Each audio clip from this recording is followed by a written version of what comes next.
મિથુન રાશિ મે 2026નો મહિનો. જય શ્રી કૃષ્ણ. મિથુન રાશિના જાતકો માટે આ મહિનો સારો રહેવાનો છે. 11મી મેથી મંગળ તમારા લાભ ભાવમાં છે, પોતાની જ રાશિમાં છે, જે તમારા માટે સારા પરિણામો લાવશે. તમારી મહેનતનું ફળ મળવાનું શરૂ થશે.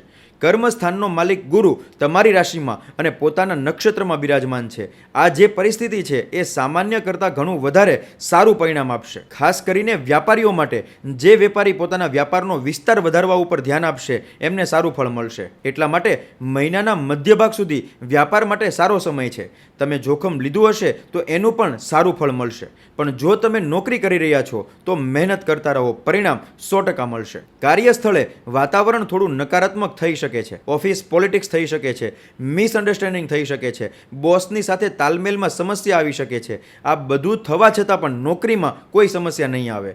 જેમ જેમ મહિનો આગળ વધશે પરિસ્થિતિ સામાન્યથી સારી થવા લાગશે. ટાર્ગેટ પૂરા થશે, તમને સોંપાયેલા કાર્યો સમયસર પૂર્ણ થશે. વ્યાપારમાં કોઈ રિસ્ક લેવું હોય તો મહિનાના પહેલા ભાગમાં જ લો, ત્યાર પછી નહીં. અને નોકરીમાં રિસ્ક લેવું હોય તો મહિનાના પહેલા ભાગમાં નહીં લેતા. લાભની દ્રષ્ટિએ મહિનો જેમ જેમ આગળ વધતો જશે તેમ સારો થતો જશે. મંગળની કૃપાથી આર્થિક બાબતોમાં સારા પરિણામ આવશે. લોન લેવામાં સફળતા મળશે.